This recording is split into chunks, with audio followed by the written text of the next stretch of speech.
Hi everyone, it's Stephanie here and welcome back to another video. Today we're going to be creating a Christmas card and more specifically a stamped Christmas tree bow. I really love the new mini circle, shaker, window, and frame dynamics. It's really cute to create ornaments with that, and I wanted to create an ornament that was hanging from a Christmas tree branch. But we don't really have a stamp that would work for that, so I decided to create that image myself. So I have the two little pine needle stamps that come in the hand-lettered holiday greeting stamp set, and I'm going to use these to create my Christmas tree bow. I have two green colors of ink. They are Sour Apple and Gumdrop Green, and then I have a pencil here and a white cardstock panel. And all I'm doing is I'm just very roughly drawing three lines that will represent my three branches that will be coming off of the Christmas tree.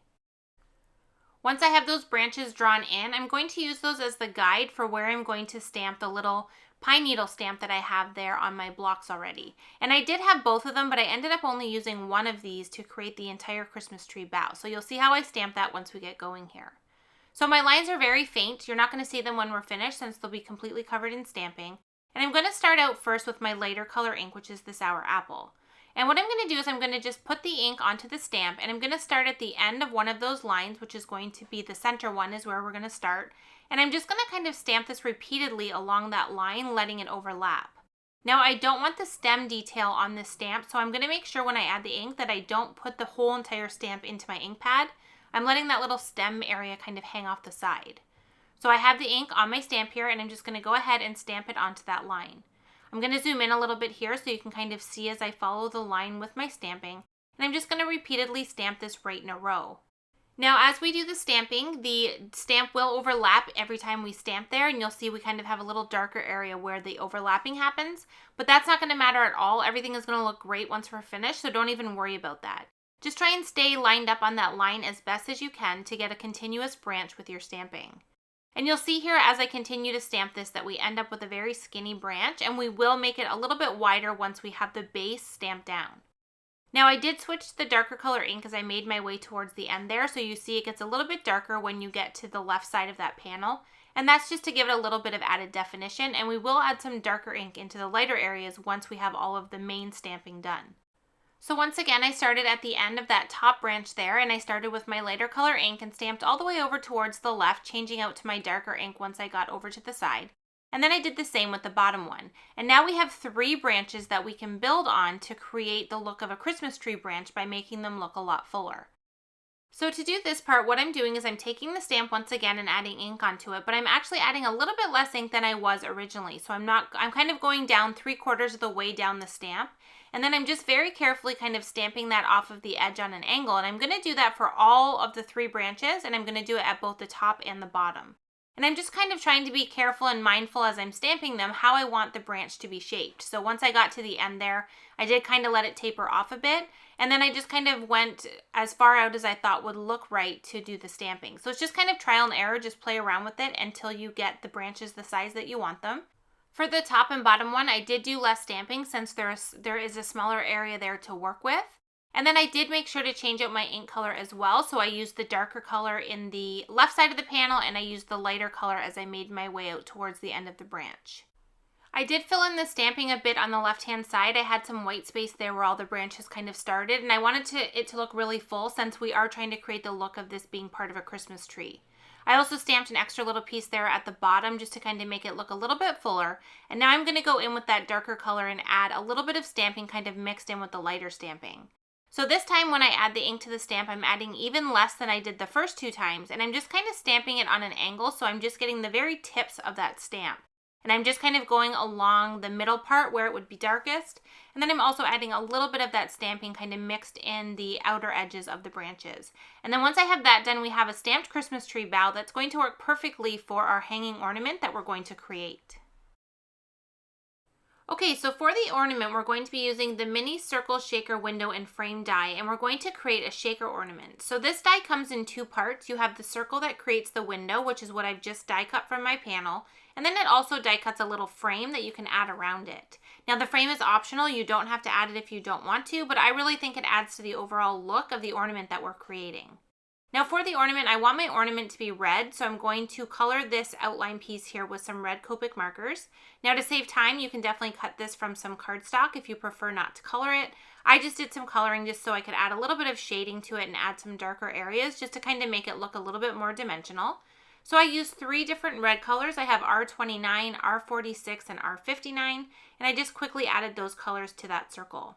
While that's kind of drying because the Copics does wet the paper quite a bit, I'm going to stamp the sentiment onto the panel because I need to do this before we add any of our shaker elements to the panel. So this sentiment here that I'm using is from Hand Lettered Christmas, and I really loved how this fit into that space to the left of our ornament. I really wanted this sentiment to also be kind of front and center with everything else we have going on, and this one worked perfectly, so I decided to go with this one and stamp it with black ink. So I'm stamping it with my Misty stamping tool just because I don't want to mess up the stamping of the sentiment after we've done all of that stamping to already create the Christmas tree bow. I want to make sure I get the sentiment stamped right the first time. And as you did see, I did end up having to stamp it twice because I didn't get full coverage the first time. So I'm really glad I did use the Misty to do that. Now to create the little bow in the top of the ornament, I'm using the Filled with Joy Dynamics, and I've die cut both the bow and the ornament topper with some silver sparkle cardstock. And for the bow here, I want it to look like the ornament is actually hanging from the branch. So I am trimming it down so that it kind of lines up with where the middle of that branch would be. And then I will just adhere that on with some regular liquid adhesive. Now before we do that, I'm going to assemble the shaker component of this card. So I'm taking some 1/8 inch score tape and I'm going around the back of the panel and adding it all the way around that circle opening. If you're kind of careful with the score tape, you can kind of just work it all the way around that circle without actually having to separate it. So you can just do a continuous loop of adhesive all the way around there. And then once I had that on there, I just removed the backing and I'm putting the little circle shaker pouch in here. This shaker pouch is part of the Circle Trio shaker pouches, and you can just cut them apart and actually end up with 3 different shaker pouches for this little die here. Once we add the shaker components inside that little shaker pouch, we will need to add a backing to it as well. So I took the same Copic markers that I used for the frame and I just colored in kind of a circle shape onto a piece of white cardstock, and that's going to be the backer for our ornament. Now I do need to make sure that this is lined up properly behind that circle shaker pouch just because I kind of have the circle shaded perfectly to fit into the center. So I just used my pencil and drew a line around the edges where I need to adhere that on there. Now I'm going to fill the ornament with some really tiny micro seed beads. These are just white seed beads. I wanted the ornament to actually look mainly white, but when we shift it to kind of see that red peeking out from behind.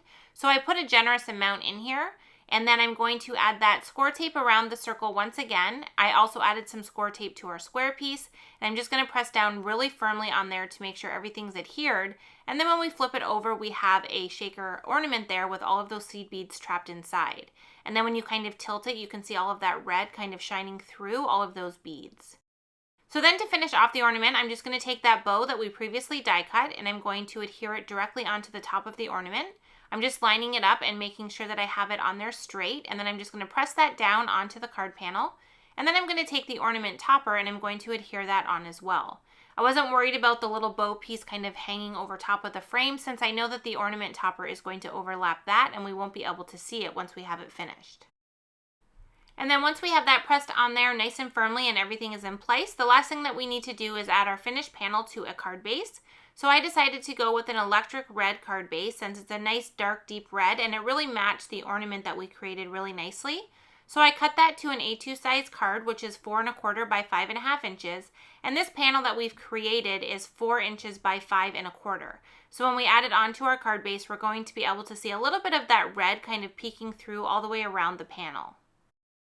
I did also decide to add some clear sequins to my Christmas tree branch. I just thought it needed a little bit of sparkle and shine, so I added some clear sequins kind of scattered around the different branches. And then I filled in the centers with some Stardust Stickles, which is just a glittery glitter glue that's going to dry with a little bit of sparkle.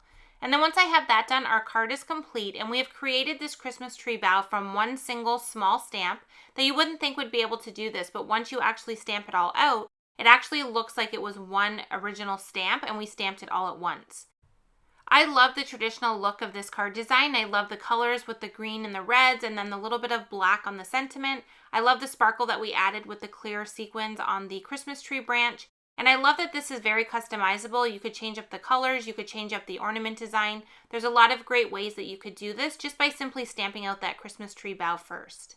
I hope you got some ideas on different ways to create a Christmas tree card using this stamp set.